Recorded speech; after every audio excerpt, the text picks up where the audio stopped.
But let's go ahead and get into our next keynote. I'd like to introduce Mr. Phil McAllister.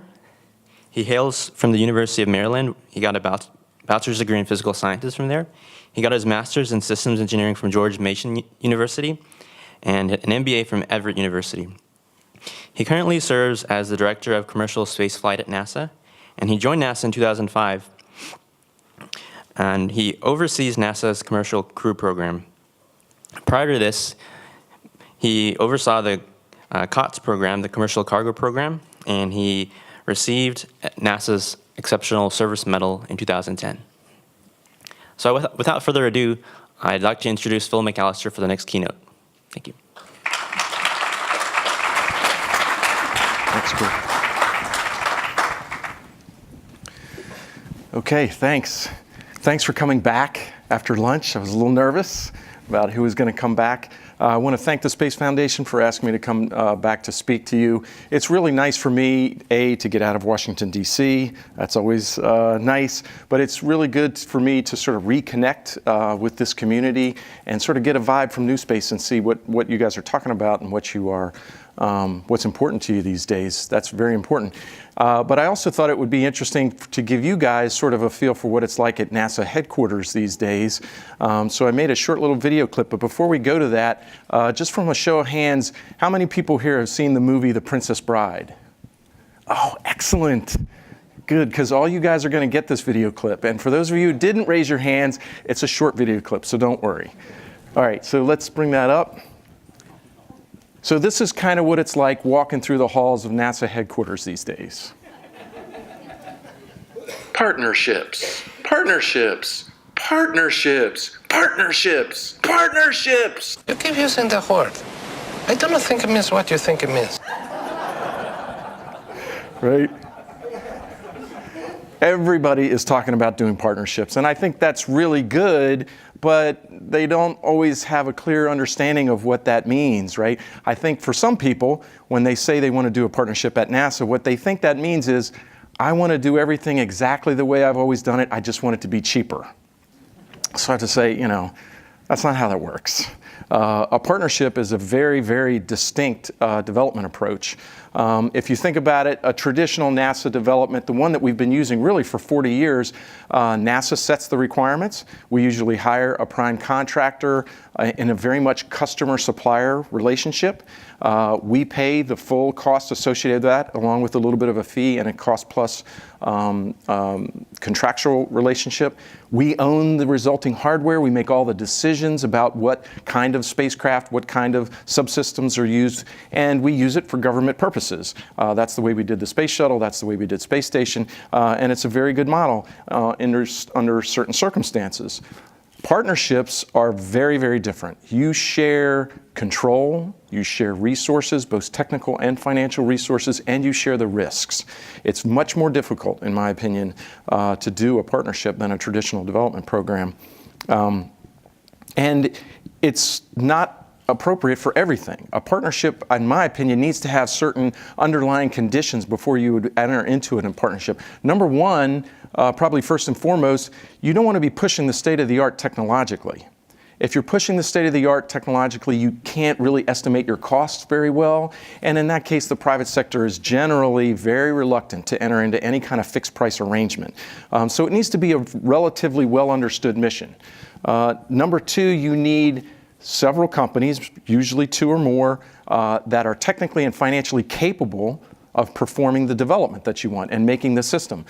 Competition is very important in a partnership arrangement. It not only results in a better price, that's what everybody thinks, but it also results in a better product because your partners compete for your service, the things that you think are important, including technical, safety, whatever it is that you are transmitting to them that you feel is important. So those two are key. And then the third one that is necessary, in my opinion, is the possibility of a non-government market.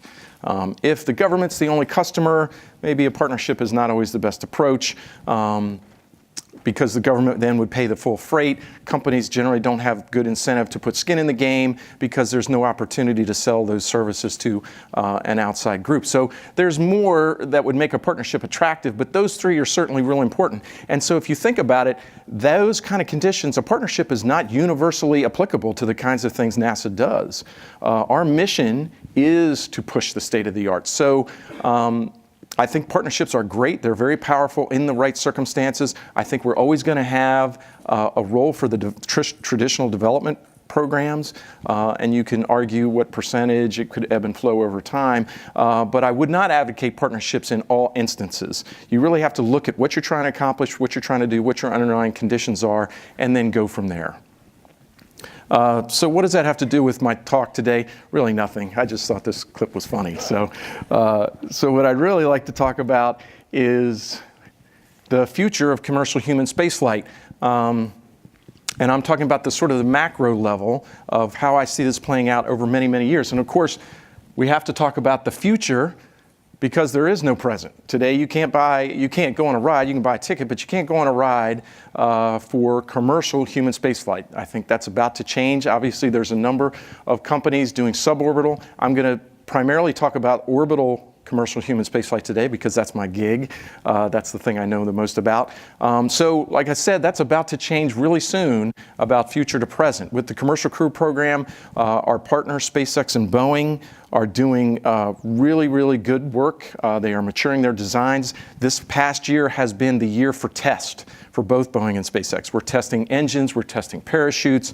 You probably saw a picture of the Dragon being put into the Plumbrook thermal vac chamber recently. So they're really putting those spacecraft through their paces. SpaceX and Boeing have 8 human spacecraft in production today, total, for the test flights that are coming up, and then also the regular transportation missions that we're going to have to ISS. So very soon, within a few number of months, we're going to have uncrewed test flights for both Boeing and SpaceX to the International Space Station. After those are complete, both companies have on the books a crewed test flight to the ISS. And once those are done and we certify that the spacecraft meet our requirements, then we're going to go into regular crew resupply missions to the International Space Station. So that's been really exciting for me. I'm alternatively excited and anxious. I'm like, yay, oh my God, yay, oh my God. It depends on the day, but we're getting close. We're talking about months and we're not talking about years. So I find that really exciting and stimulating. So when I think about sort of the macro level of how this is going to be play out, I was really struck by a fascinating research paper that I read. And I know what you're thinking. That's a contradiction, fascinating research paper. But in this case, it was true. It was a really, really good research paper written by Howard McCurdy, who's a well-known space author. And what he did was he examined the history of mountain climbing. We've already heard a couple analogies to mountain climbing, and I think it's a really good one because you have these parallels to Everest climbing and space exploration. They're both dangerous by any stretch of the imagination. Both are expensive. Human spaceflight, obviously, much more so. But even in terms of regular activities, climbing Mount Everest is expensive. Similar motivations: science, commerce, national prestige, personal desire, some mixture of all of those sometimes. So the report had detailed, meticulous records for 25 climbs, where they captured the costs, the way they did the climbs, how many people. And so it was a really, it was a data-rich report. And so with all that information, and his goal was to look at that, see how that market had played out, and see if there were any lessons learned or parallels that you could draw to the space industry. And since it had all this data, it got me really excited, and being an engineer, I had to make a bunch of graphs out of it. And I thought those were really illuminating. The first set is there were 3 very distinct periods or phases in the development of the Everest climbing model. The first, it started in the early 20s when there were the very first serious attempts to climb Mount Everest. Obviously not successful until 1953. Edmund Hillary, Tenzing Norgay scaled Mount Everest. And it was very much sort of a pyramid approach where you had, I hope you can see this in the back. This was 1953, the Hillary expedition, 200-mile trek. You couldn't just fly to Kathmandu like you can today. They had to start way before. And it required 350 porters, 13 tons of equipment 39 Sherpa, 14 members, and 2 members reached the top. They joked that they needed 9 porters just to carry the money to pay all the other porters. And it was interesting, as they got closer, of course, you're shedding cargo, you're shedding porters, it's getting fewer and fewer at the top. It's eerily reminiscent of a space flight and a rocket as it sheds its stages, as it gets higher up, and then you put that really, really valuable payload or people wherever they're going. So this was characterized, they called this the expeditionary period, because it was very much like a military expedition. Very, very large scale, very, very expensive, several $1 million in today's dollars characterized this. Took a long time. It was very, very dangerous. And then what you'll find, and I'll talk a little bit more about this, is this kind of model became a little bit unsustainable. The traditional funding sources no longer willing to pay that since they had done it several times. Many countries had scaled by the time 1969. And then you'd entered in, but a lot of people still wanted to climb, even though they couldn't afford it personally. So then you enter into this transitional period that lasted about 25 years where you get some more commercial type operations. People said we got to figure out different ways to climb, quicker ways, safer ways, some ways that aren't as expensive. And technology improved. Obviously there was a lot of lightweight materials, nutrition improved, forecasting, weather forecasting, all that improved and contributed to it. And costs started to fall. But since demand was high, the price didn't fall as quickly, and that offered the opportunity for profits. And profits encouraged entrepreneurs to come in, and then you had competition, and that's when you really moved into this commercial period, 1996, where, quote unquote, ordinary people, you need to be obviously in very, very good physical shape, need to be able to climb, need to be able to take 2 to 3 months off work, and you need to be pretty wealthy. Pretty much just about anybody that is physically able can pay a commercial outfitter to climb. So those were the 3 distinct periods. And so what happened below that within each one of these periods? Interestingly, not surprisingly, the cost came down. Almost $350,000 per person in those early expeditionary climbs. That's a pretty good sum of money outside the reach of a lot of the climbers. And then you see them start to fall a little bit in the transition period, but then when you got competition in, things really accelerated.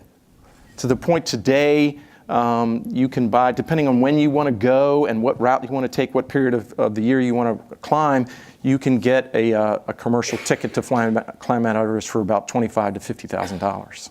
So an order of magnitude reduction in the cost. But not only did the cost go down, the time to climb came down. This doesn't look as dramatic, but it's a third less, right? From 3 months to 2 months. That's a pretty significant reduction in the time. I gotta keep an eye on my time, actually, because I'm gonna try and talk for 30 minutes so you guys have no chance to ask questions, because that's when I generally get into trouble. No, I'm happy to take questions. I'm just kidding. So that was the time schedule came down. Interestingly, right? Safety. Huge, dramatic decrease. A lot of this had to do with technology. A lot of this had to do with the way the climbs were done. Sometimes ladders and ropes were set up at the head of the climbing season that everybody could use, and they sort of shared those costs, and not everybody had to bear the not only the expense but the difficulty, but a very, very dramatic decrease in safety. And as you know, when we started Commercial Crew, that was one of the big areas of concern. Putting human life into the hands of the private sector. Is that going to be okay? We do this all the time. There's markets all the time where the private sector is in charge of human safety critical operations, and it can work out just fine, sometimes even better. So I thought that was really interesting, those 3 metrics, and the way this was able to be done is because of those meticulous records that McCurdy was able to track, and I was able to build these graphs. So there was a quote in there after you saw all this that I thought was just really excellent. This is right out of the research paper. Commercial operators and modern climbers made simultaneous improvements in cost, risk, and time. They did not need to trade risk for cost or cost for time. This is obviously very contrary to what we usually hear in space exploration. I hear all the time at NASA headquarters that you've got to trade cost, risk, time. You can't do all 3. Commercial operators and for mountain climbs, like many other business managers, do not embrace that expectation. So that's a real key difference between this market and space exploration. So you put that together and what happens? the number of people dramatically increased. So you had 2 in 1953, and the paper was written in 2013, so the last year that they had data was 2012, over 500 people on this climb annually, and it just keeps going up every year. There were other changes. There were regulatory changes. Tibet and Nepal changed the way they gave permits. They historically were very conservative about the number of permits, and then they saw that they could make money, and that opened up some of the floodgates and allowed more permits. They found a couple other routes to get up there. So there was a lot of contributing factors in this, but these trends are unmistakable, and the analogies to human spaceflight are key, but we haven't seen these kind of same trends in commercial human spaceflight. So I sort of broke it down. How did this happen in climbing? What were sort of the things? I've sort of touched on these in my talk already. The traditional funding sources began to dry up. Expeditionary climbs became unsustainable. And what's interesting, one of the key differences is the climbers basically financed their climbs any way they could. They took money from anybody who would give that to them. Sometimes it was governments, sometimes it was philanthropists, sometimes it was clubs, businesses gave hardware and climbing gear and stuff like that. They basically took money that they could from anybody. No single source dominated those. So it allowed the climbers to maintain a level of control over the climb that we don't see necessarily in human spaceflight. Human spaceflight, the expense is so great that historically governments have paid the entire freight associated with that. And what comes with that is some overhead, some red tape, some bureaucracy, maybe some additional requirements on the climb, maybe a little conservatism on the way they did it. So that's been a real key difference that I think explains why we haven't maybe entered into those other periods. Governments have maintained almost exclusive control over how we do human spaceflight. And I could argue that's maybe appropriate, the extra red tape, you might want to call it. These are public sector funds. So I was in the private sector for 20 years before I joined NASA, and the big difference was the importance that we place on consensus in the public sector. We're using taxpayer funds, so you could argue that that's appropriate. What that means is when you value consensus, you got to have a lot of meetings, right? You got to have a lot of discussion, got to have a lot of boards and things like that. In the private sector, they have a much keener eye, much keener focus on costs and time. And I think, in my opinion, that's what makes a partnership in the right conditions so powerful. You have the private sector, which is really keenly looking at cost and schedule. You have the government, in this case NASA, that has 50 years of expertise in human spaceflight, and you bring those together in the Commercial Crew Program, and I think that's why we've been so successful to date. I am not here to wave the flag of completion for Commercial Crew. We have a really, really hard year ahead of us. The test flights that are coming up are going to be really very, very, very challenging. The remaining milestones are probably the hardest ones throughout the contract. So we've got a really, really hard year ahead of us. There's definitely some risk to the near-term schedule, so we've got a lot of work to do, and I'm not saying we're successful on Commercial Crew yet, but to date, the track record, I think, has been very positive, and the model that we've used for Commercial Crew so far has been pretty successful. So I got off track here. So that's why the traditional funding sources began to dry up. Governments were no longer willing, but still a lot of people wanted to climb, so they had to innovate. They had to figure out different ways. We can't have this big, huge logistics chain. We got to figure out a way that we can just do it with a few backpacks or maybe a few Sherpas. And so technology also improved, costs began to lower. With falling costs, entrepreneurs started to get attracted to this business. Increased profits led to competition. So you can see I've highlighted a couple of the key phrases here, and the competition is where we saw the real dramatic economies of scale and reduction in price and increases in safety that we said. So now that, relatively ordinary people can afford to climb. So I think that is going to be one of the keys. And what's really cool to me is in human spaceflight, it's about to change, right? For the first time with Commercial Crew, it's really, in my opinion, an enormous and significant change in the way we're going to be doing human spaceflight. These private companies, Boeing and SpaceX, they own the intellectual property associated with this. This is not a government design.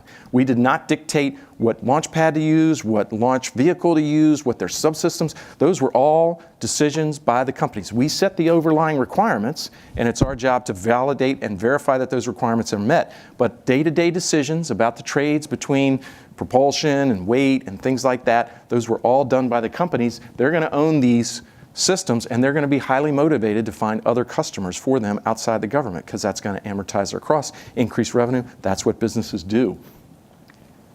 That, I believe, will eventually lead to the eventual commercial operations, something that we have not had in human spaceflight before.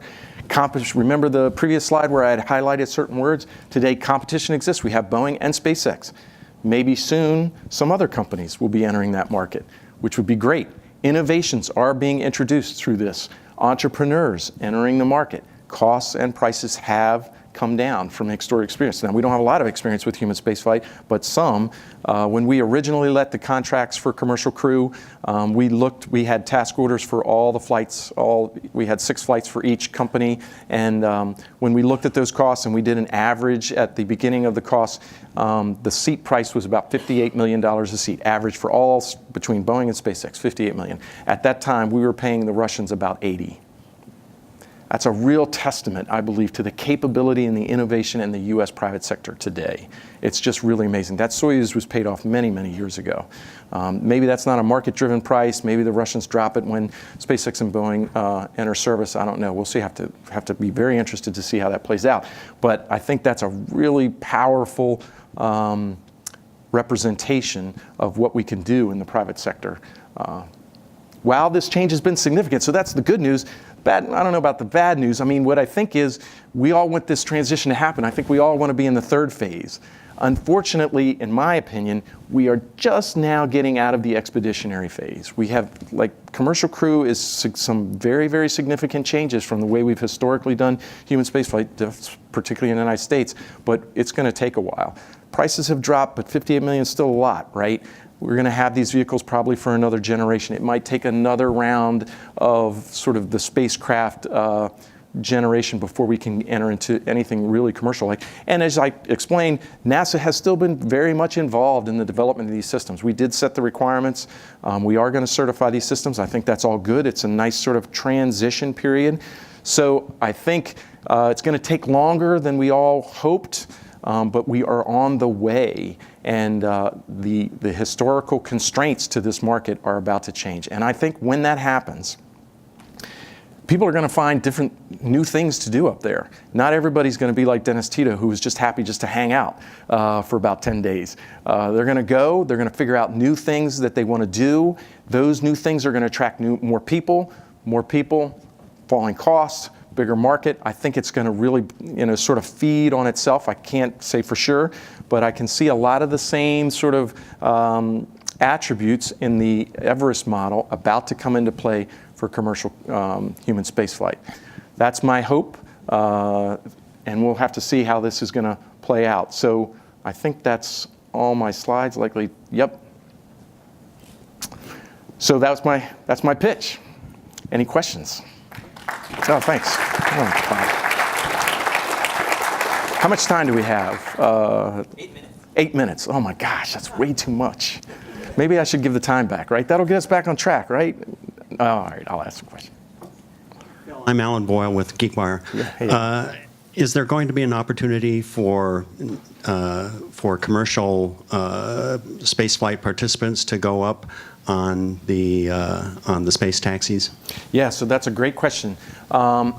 In the contracts with Boeing and SpaceX, we have a clause that enables them to propose putting an extra person on the flights to the International Space Station. So contractually, we put a hook in there. I made sure that that hook was there.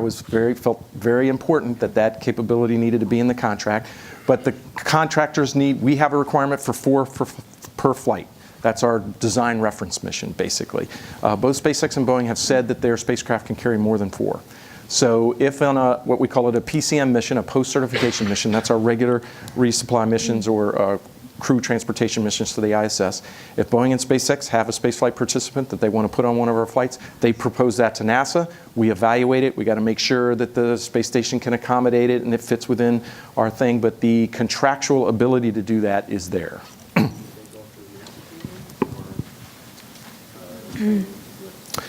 The companies are supposed to do the training. They are on the hook for, we wanted end-to-end capability, so the companies are going to do the training. NASA has might have some reimbursables with SpaceX and Boeing to sort of help with that because we've got a lot of the infrastructure, but they are responsible for the training. That was another key thing for Commercial Crew. I wanted the government as much as possible out of that business, right? So we wanted end-to-end services. We've made some changes. We rely on our friends, the Department of Defense, because they have really good rescue capability in case there's an off-nominal abort into the ocean. We did partner with the Department of Defense to do some rescue operations. And obviously we're partnering with the FAA because these post-certification missions are going to be FAA licensed for public safety. So that was another key. So I'm not sure how this is going to play out. We're going to have to see about the market. But the contractual capability to do that is there. Yeah. Hi, Phil. Irene Klautz. Hey, Irene. Hi. In your talk, you said that when you set up this program, that safety was a primary consideration. Use the past tense. I don't know if that was just a. It still is. Is that still an issue for the Commercial Crew program? Safety, does that remain kind of one of the major hurdles, or what else would you say is the things that kind of keep you up at night with this program in the state that it's in right now? Okay, so there's sort of two parts of that question. What's important to NASA? And in our mission statement, we wanted these cruise transportation systems to be safe, reliable, and cost-effective. So in terms of what's important to us, those three things were the things that we communicated. Those were the things that we felt like are important. And they are in place primarily through our requirements. Almost all of those requirements are safety related. So the companies have to demonstrate that their systems are going to be reliable and safe, and that's our job to make sure that they are meeting those requirements. But the companies have a lot of responsibility for safety too. We call this a shared assurance approach. The companies are going to assert that to NASA that their systems meet our requirements, and then it's our job to verify and validate this. So it's very much a shared assurance model. There's a bunch of little technical, not little, depending on the size. There's technical issues that both companies need to get through over the next several months before we will certify them. And we're just going to have to knock them down, I think. There's no one thing that keeps me up at night. It's a lot of things, but no one thing. I don't. Let's just put it that way. No one thing that's really bothering me at the moment. So, Phil, as was documented by Krakauer's book Into Thin Air, as we moved into the commercial era of Everest climbing, we actually saw that safety rates went down at a point because we saw less prepared climbers coming to the mountain. Mm-hmm. Do you see an analogy in that holds true for where you're thinking about Commercial Crew, and how do we think about maintaining those high standards even as the participation may vary more? Right, so you have to be very careful in that transition period, right? So there were some climbs that experienced some fatalities for sure, and those were very well publicized. But when you looked at the data, when you take that whole period, the safety did increase during that period. So I would say there's a number of concerns, some of which may push you to maybe a higher risk posture, some to a less risk posture. But I think the forces that affected that safety trend will be in play when we move into more commercial operations. So I can't say for that sure. You're talking about decisions that are going to be made in the future by a lot of different people, but I think it's going to have to be something that's going to be we got to be very, very careful and deliberate about it. But like my boss has said, we have fatalities in every mode of transportation, and space transportation is probably not going to be any different. And so that's just a reality. This is a very dangerous thing that we're doing. No system is perfect. And so I think that's just something that we have to acknowledge as we go forward in this. Otherwise, we will never fly. That's the only way to ensure everybody's going to be safe. Yeah. Hi, Phil. Jeff Suter. Looking in the future, not that we're already there with your Commercial Crew, but we're talking about now the Lunar Gateway and potential commercial lunar transportation landing. What's the thought process there? Where are we in looking at programs such as that for congressional review? So we've really just started the planning for that. I mean, the Gateway, we've been doing some preliminary work ahead of time. That whole architecture is going through what we call the acquisition strategy process about how we're going to acquire it. And I think the good thing is that we now have a model that they can use to see how to maybe leverage a more commercial-like approach. Before COTS, we didn't have any. And then COTS came out, it's very successful. Commercial crew, we're not done yet, right? So I'm not going to claim success there. We still got a little ways to go. But what is good, we do have some lessons learned from that partnership approach that we could potentially apply to other programs. And I can tell you that I've been asked more than ever in the last year about how did you actually do COTS? How was that actually successful? How did you do these milestone payments?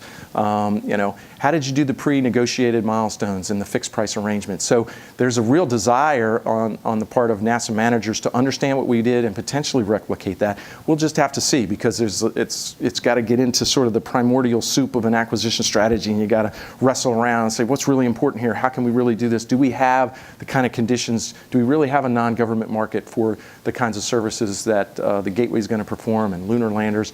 We got to go through having that discussion. But I think there's an openness to that discussion more so than we ever have had in the past. Hi, Craig Jones, Lancaster University. I was just wondering, you say that NASA verify these systems, but they're going to be We're in the built process of verifying. in the process. Yeah. I'm thinking after the verification process, when SpaceX and Boeing are taking these manned missions up to the ISS, if something does go wrong, as you acknowledge, there are sometimes fatalities, it's a dangerous industry. With whom does the buck kind of stop? Is that built into your contract, or is that something that we'll kind of have to approach after the fact? Yeah, so if and when that happens, it'll be the first time that we've had this sort of shared assurance model play out. We're going to have to see. I'm not going to predict how that goes. We're going to have to work through it, I think. But as long as the desire to explore is there and the demand for human spaceflight is there, I'm confident that we'll be able to get through that. All right. Any other questions? Last chance before I get off the stage. All right. Thanks very much. Appreciate it.